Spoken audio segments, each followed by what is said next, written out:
Retour sur ce plateau de l'autre journal numéro 96. Je rappelle que nous sommes avec Ferdinand Ité Abaki. Il est chroniqueur avec les deux invités que nous décortiquons l'actualité sociopolitique en Afrique, au Togo et dans le monde. Nous allons nous intéresser maintenant à notre pays. Le 30 décembre dernier, à la surprise générale, nous avions écouté l'hymne national sur la télévision nationale et quelques instants après, c'est le chef d'État qui s'est pointé pour son discours traditionnel de vœux. Voilà, dans ce discours, il y a certaines mesures qu'a annoncé Faure Gnassingbé et ces mesures, il y en a qui sont relatives aux prêts, aux fonctionnaires.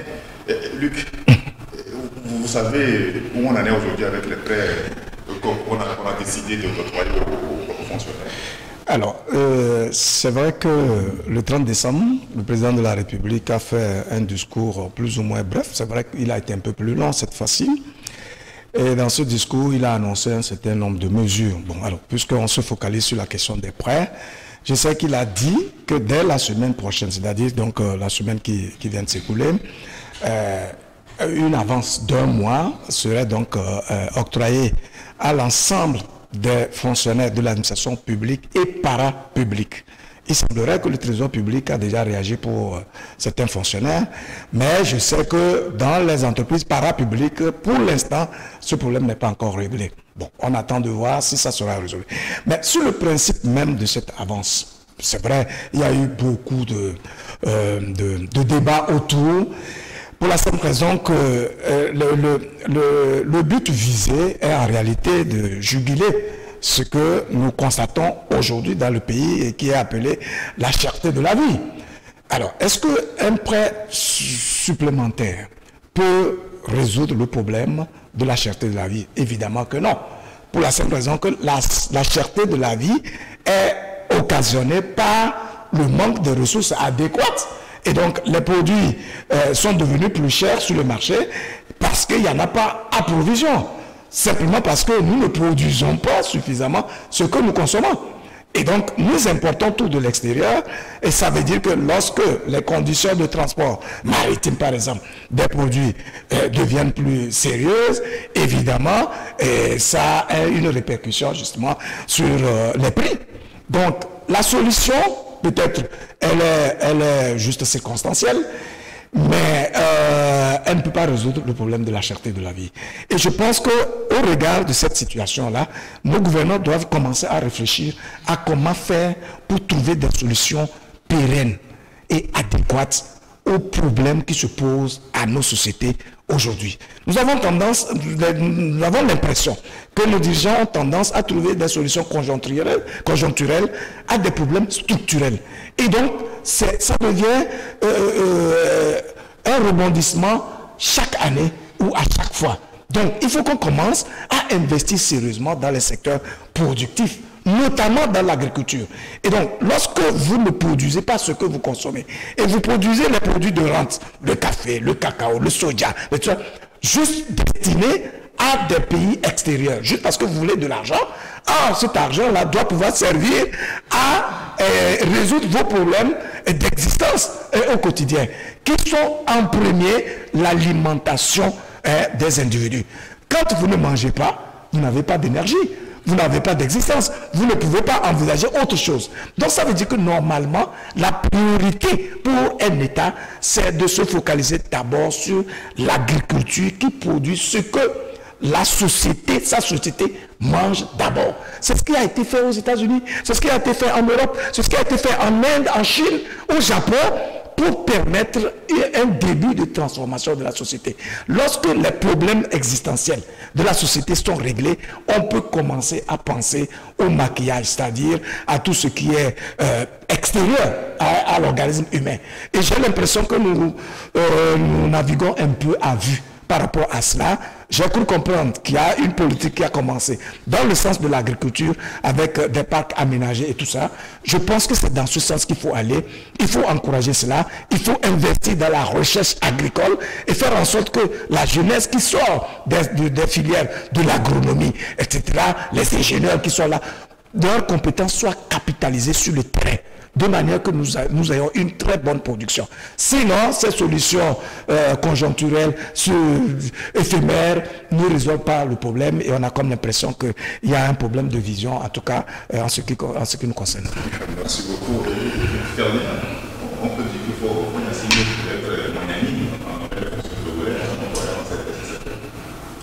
Je pense que sur le principe du discours, il y a des choses qu'il faut relever. Il y a des dispositions de notre Constitution qui obligent le président de la République à faire l'état de la nation devant l'Assemblée nationale. Ça n'a pas été fait jusqu'à ce jour. Ça, c'est aussi une violation de la Constitution. On parlait tout à l'heure de vos institutions, de leur solidité. Il ne faut pas avoir une Constitution qui devient comme, on appelle ça, un buffet. On choisit ce qui nous arrange, on laisse tomber. Et quand on est en difficulté, quand on dit que oui, la Constitution est ici, la Constitution est ici. Et donc, quand vous êtes président de la République et que la Constitution de votre pays fait obligation de faire l'état des lieux de la nation devant les députés, il faut le faire. Si vous ne le faites pas, vous violez la Constitution. Maintenant, revenons aux vœux. Pour les vœux, moi j'étais là où vous savez, et je suis sorti dernier vœux. On a vu qu'il y a une partie qui a été constatée au sein de l'éducation, et le reste, ça a été des annonces à gauche et à droite et tout. Sur la question des preuves fonctionnelles, je voudrais rappeler que l'année qui s'est achevée était une année très difficile pour l'ensemble des Togolais. C'est une année, comme les 2 dernières années d'ailleurs, c'est une année dans laquelle nous sommes plongés dans la Covid, avec tout ce que vous pouvez imaginer comme arrêt des activités. C'est-à-dire que nous sommes dans un pays où 80 ou 75% de l'économie informelle et avec la Covid, beaucoup de secteurs ont été énormément touchés. Vous prenez le secteur de l'hôtellerie, le secteur de la restauration, le secteur tous les secteurs sont touchés par cette crise de la Covid. Alors, un discours de fin d'année devrait être marqué par des annonces fortes. Vous voyez, tous les bars, les restaurants qui sont au niveau de la plage, qui sont aux arrêts depuis plus d'1 an. Tous ceux qui travaillent là-bas sont aujourd'hui à la maison. Tous ceux qui ont investi là-bas sont aujourd'hui dans des problèmes. Qu'est-ce que l'État a fait depuis pour accompagner ce secteur-là?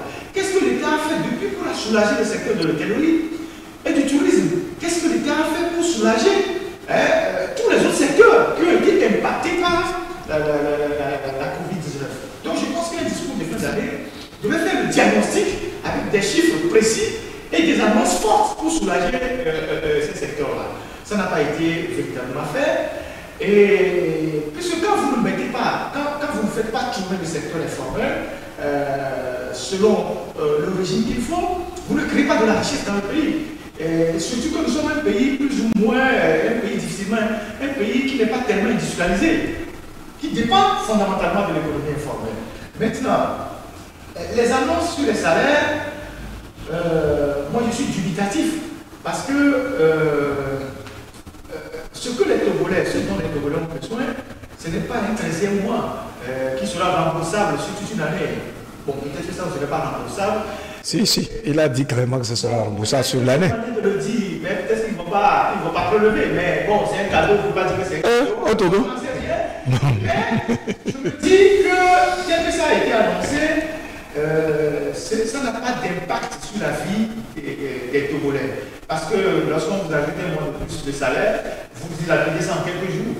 Et puis à partir du 15 du mois, vous revenez dans une situation assez difficile. Mais si on avait augmenté les salaires des fonctionnaires, même de 15 000 francs, le fonctionnaire sait que c'est un acquis jusqu'à la fin de sa carrière. Si on avait relevé le SMIC de 30 000, oui, c'est 35 000. 35 000, oui, d'accord. 35 000, si on avait relevé le SMIC de 35 000 à 50 000, même aujourd'hui, on sait que les 35 000 ne sont pas appliqués par les gens, par les sociétés de la zone franche et tout ce que vous savez. Mais si on relève le SMIC à 50 000, on sait que c'est un acquis pour le pays pour le plus longtemps possible. C'est sur ces éléments-là, ces leviers-là qu'il faut agir pour véritablement provoquer, je ne sais pas, un impact sur la société. Mais dire que bon, on augmente le salaire, si vous gagnez 60 000 francs, vous avez 120 000.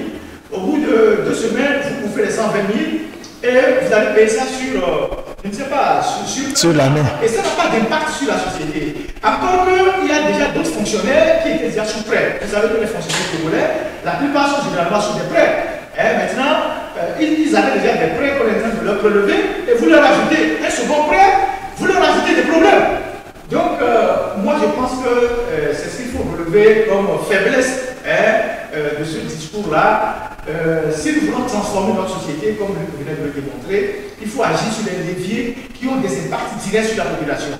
Nous avons passé toute une année avec une crise sociale assez aiguë. Vous avez vu tous les licenciements qu'il y a eu dans les sociétés, de la zone franche, dans certains services.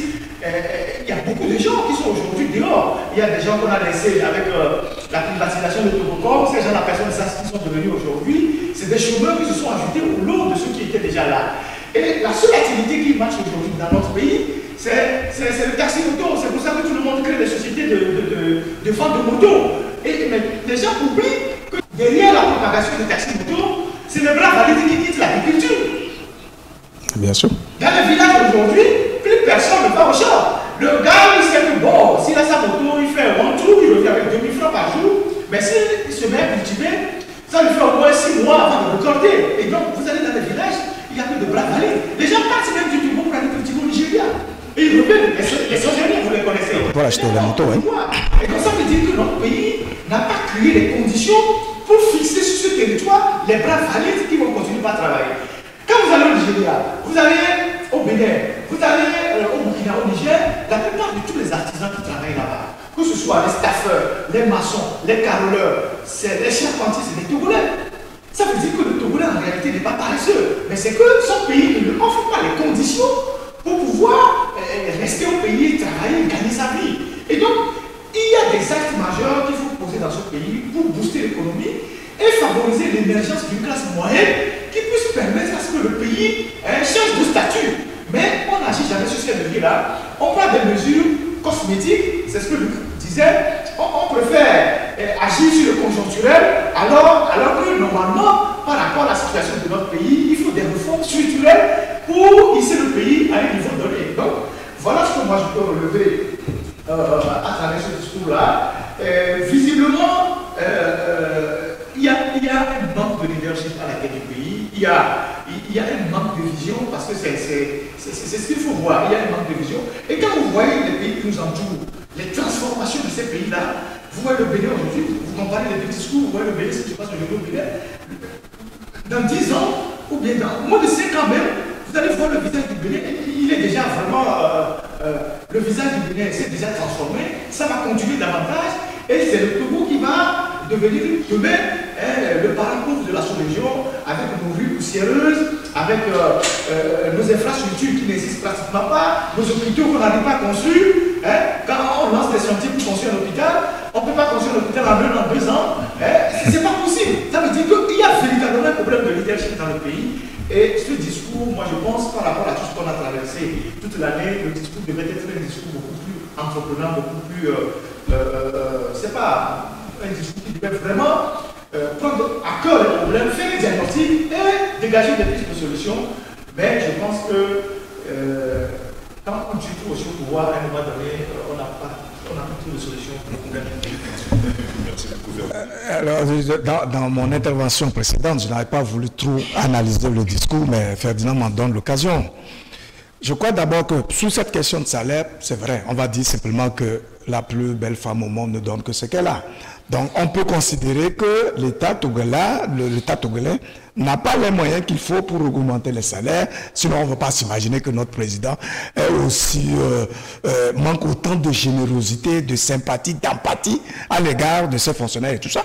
Justement, le problème qu'on a, c'est comment faire pour que la fille Togo puisse avoir plus de moyens à donner, voyez-vous, à ses enfants.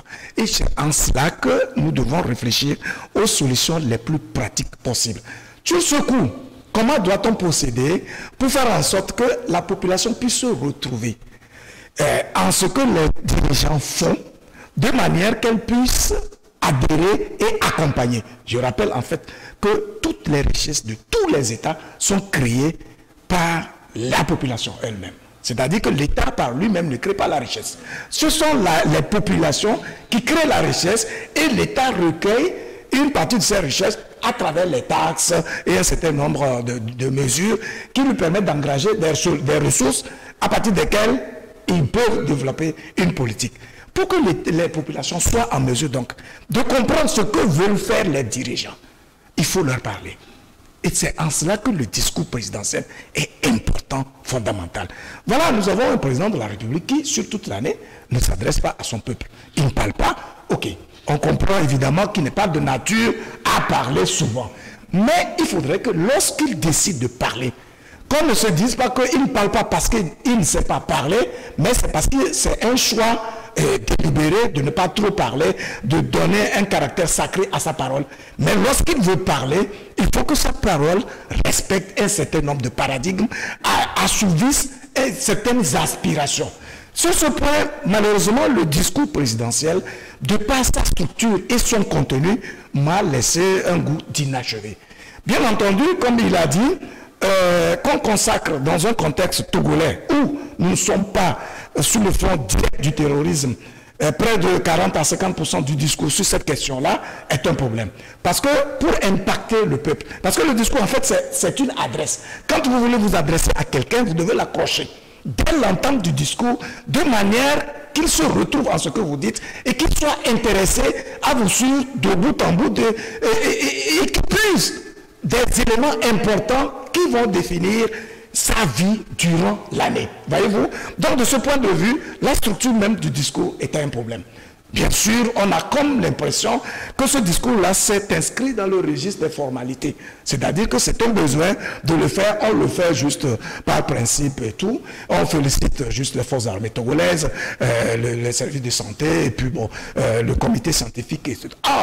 Toutes les couches socio-professionnelles du pays, qui se trouvent être les enfants du président de la République, doivent pouvoir se retrouver dans ce discours-là. Normalement, un diagnostic, comme l'a dit Ferdinand, devait se poser fondamentalement. C'est-à-dire que vous faites l'état des lieux et vous montrez que, écoutez, nous avions une vision l'année précédente, nous sommes en fin d'année, voici où nous en sommes. Et nous l'avons fait grâce à vos efforts, à tout ce que vous avez eu à faire comme contribution. Mais malheureusement, nous avons eu tel présenteur exogène ou endogène qui nous ont empêchés de pouvoir atteindre nos objectifs. Donc, je vous exhorte à compter de maintenant. D'abord, je vous félicite pour ce que vous avez fait, etc. De tel côté, tel côté. S'il y a des remontrances à faire, vous les faites aussi. Si les gens se sont mal comportés, il y a eu des difficultés dans le domaine de l'éducation, de la santé, il y a des gens qui ont grévé, il y a eu un certain nombre de problèmes, il y a même des boulots de dans le domaine de la justice, etc. Ce sont des problèmes qui empêchent le vivre ensemble. Et le président de la République, à l'occasion de son adresse au peuple, doit pouvoir en parler. De manière que le peuple se dise que, ah oui, il ne parle pas, mais il sait tout. Il sait tout et donc il décide maintenant de nous proposer des solutions, en tout cas de nous amener à être plus responsables. C'est ça qui fait qu'en réalité, la population commence à voir clair sur la vision du dirigeant, ce que le dirigeant attend de son peuple et donc ce que lui, il entend faire pour pousser le pays vers justement une évolution progressive. Lorsque la parole présidentielle n'existe pas et qu'il n'y a que des collaborateurs qui viennent après un discours de 15 minutes vers des développements de 2 heures en ergotant, bien sûr qu'il y a un problème parce que la parole d'un ministre ne vaut pas celle d'un président de la République. Alors on a mandaté un président de la République, c'est pour qu'on puisse se retrouver en ce qu'il fait et en ce qu'il dit. Donc au-delà de ça, puisque justement on ne le sent pas vraiment, nous ne le sentons pas et je pense que c'est une aspiration légitime pour le peuple de revendiquer la parole présidentielle et même les actions du président de la République. Ce ne sont pas les ministres qui ont été élus, ce ne sont pas eux qui doivent répondre devant le peuple. Donc d'abord c'est lui qui donne le là, c'est lui qui donne l'impulsion. C'est en lui que le peuple doit se retrouver. Et puis maintenant, si les commentateurs sont tellement inspirés et qui veulent aller fouiner dans les compartiments du discours, tant mieux. Mais je crois que nous sommes tous quand même, il y a beaucoup d'intellectuels dans ce pays, hein, et nous comprenons français. Je ne sais pas pourquoi il y a autant d'exercices autour d'un discours qui n'a pas abordé des éléments fondamentaux et puis bon, les ministres se mobilisent autant pour venir nous dire, ouais, ils expliquent le discours et parfois même ils s'égarent. Donc moi je crois que véritablement, dans un premier temps, le président de la République doit faire l'effort de s'adresser directement à son peuple. Parce qu'on comprend qu'il puisse avoir une personnalité. Mais lorsque vous êtes leader, votre personnalité ne doit pas transparaître au détriment de l'image que les gens attendent de vous. C'est fondamental parce que vous avez une mission. Vous avez entre sur vos épaules la vie de millions de personnes. Vous êtes obligé d'effacer votre personnalité et de vous consacrer à la mission qui est la vôtre, de conduire et de mener le peuple à une destination donnée. De ce point de vue, je crois qu'il y a un effort sérieux à faire en ce qui concerne non seulement le discours du président de la République, mais la communication gouvernementale. Parce que si vous n'arrivez pas à communiquer avec efficience, si vous n'arrivez pas à toucher le corps des citoyens, à les déterminer, à les persuader à l'action, bien sûr que, puisque vous ne pouvez pas créer la richesse, et que c'est le peuple qui doit la créer, mais s'il ne se retrouve pas en vous, chacun fait ce qu'il veut. Et donc, le projet même de créer un peuple, une nation, sera mis à volo. Puisqu'il faut que les gens portent sur eux la vision des dirigeants pour qu'ils soient en mesure de parler au nom du président, par exemple. Moi, je n'ai pas un titre, mais je peux parler en citant le président de la République, en disant que dans notre Togo, voici ce que nous défendons, parce que je l'ai recueilli du discours du président de la République ou des actions qu'il a eu à mener, etc., etc. Mais s'il n'y a pas cela, tout est creux. L'activité intellectuelle elle-même n'existe pas dans le pays. Et on fait de manière à étouffer les libertés publiques, les libertés d'expression. Et on nous étiquette au plan international comme un pays qui étouffe et qui empêche l'expression libre des opinions, des idées. Nous exhortons véritablement le président de la République à communiquer beaucoup plus, à prendre l'habitude de nous parler et à construire des discours plus structurés, plus riches, en lesquels l'ensemble de la population se retrouve. Merci beaucoup. Moi, je voulais dire juste que c'est quand même une curieuse pratique qu'après un discours, des ministres s'invitent sur les plateaux pour essayer de faire l'explication de texte. Les Togolais ne sont pas des analphabètes, les gens comprennent. Je suis d'accord que un ministre puisse être invité sur un plateau dans un débat, on puisse lui poser des questions sur le discours présidentiel. Mais que ce soit juste après le discours présidentiel, des ministres s'invitent sur des plateaux pendant 2 heures de temps pour expliquer un discours de 15 minutes, il y a forcément un problème. C'est-à-dire que les gens sont dans la diversion. Il faut avoir le courage de le dire. Parce que Luc parlait de l'insuffisance de la communication gouvernementale. Mais en fait, il n'y a rien à communiquer. Puisque s'il y a des actifs, s'il y a des acquis plutôt, on devait communiquer sur les acquis. Hein? S'il n'y a rien à communiquer, le discours ne peut être qu'un discours pas assez consistant parce qu'il n'y a pas grand-chose à dire. Moi, je dis, lorsqu'on a le devoir de redevabilité, comme on venait de l'expliquer ici par rapport au Mali et à tous les pays africains, lorsqu'on sait qu'on a la mission de diriger un pays, on s'y consacre totalement. Et à l'heure venue, on parle à son peuple, en parlant de tous les aspects de la société. Même jusqu'au fond du pays, celui qui écoute le discours, il sait qu'on a pris en charge ses préoccupations.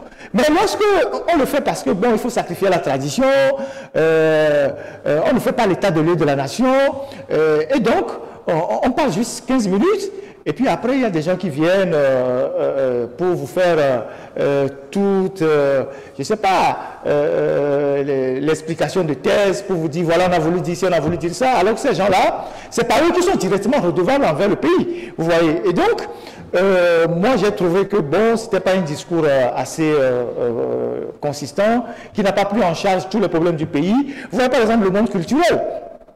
Hein? Comment se fait-il que, par exemple, en Côte d'Ivoire, au Burkina, au Mali même, au Sénégal, on continue de faire des concerts, on continue de faire des activités culturelles, et qu'au Togo, jusqu'à quelques jours, on a encore interdit les activités culturelles.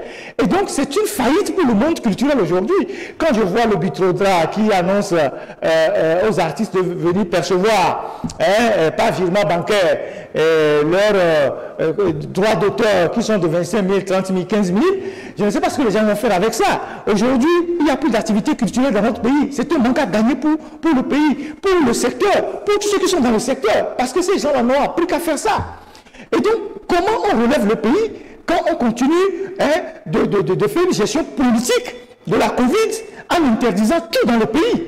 Comment on peut relever le pays? Comment on peut relancer l'économie quand on continue de le faire ainsi? Parce que les activités sont interdépendantes. Quand on joue par exemple au championnat de football, Il y a une activité économique qui se développe à côté parce que quelqu'un vient vendre, je ne sais pas, des arachides, du goro, de l'eau. Et donc, il y a une économie informelle qui tourne autour. De la même manière, quand on fait un concert, celui qui vient jouer, vendre du chewing-gum, vendre des arachides, c'est une économie qui tourne autour. Donc, quand vous arrêtez ces activités-là, c'est un manque à gagner énorme pour le pays et pour les populations qui ne dépendent exclusivement que du secteur informel. Aujourd'hui, la seule chose qui marche dans le pays, c'est les bars et les chambres de passage. On ne développe pas un pays avec ça. C'est tout. Les gens ont transformé les hôtels, puisqu'il n'y a plus de clients pour les hôtels. Tous les hôtels sont devenus des chambres de passage. Et donc, l'activité sexuelle est à fond dans le pays. Et c'est quoi? Avec ça, vous n'impactez en rien sur le pays. Et donc, je pense qu'il faut revenir aux fondamentaux d'un État. Et comme ça se fait ailleurs, si nous ne sommes pas je ne sais pas, si on manque de vision, on peut copier. Hein? On reproche aux Chinois beaucoup de choses, mais les Chinois savent copier pour avancer. Parce qu'aujourd'hui, il n'y a plus rien à inventer. Presque tout a été inventé. On ne va plus réinventer la rue, ou la lune, ou le soleil. Il faut juste voir ce que les autres font, comment ils arrivent à réussir, et puis bon, réadapter. Quand vous prenez par exemple le plan national de développement du Togo, vous retrouvez le même plan au Sénégal, vous retrouvez le même plan au Rwanda, vous le retrouvez en Côte d'Ivoire, avec des spécificités propres à ces pays-là. Et donc, nous avons besoin d'avoir à la tête de nos pays de vrais leadership, des gens qui ont une vision pour projeter le pays vers l'avenir, surtout que nous sommes dans une période de concurrence entre États. Et avec l'Internet aujourd'hui, les populations ont la chance de faire des comparaisons entre les pays, le développement des pays. Quand on fait une route à 4 voies au Ghana, le Togolais le sait tout de suite. Quand on fait un échangeur au Ghana, le Togolais le sait. Quand on le fait au Bénin, le Togolais le sait. Et le Togolais a l'élément pour comparer ce qui se passe dans son propre pays. Et donc, les dirigeants doivent être à la hauteur de leur mission.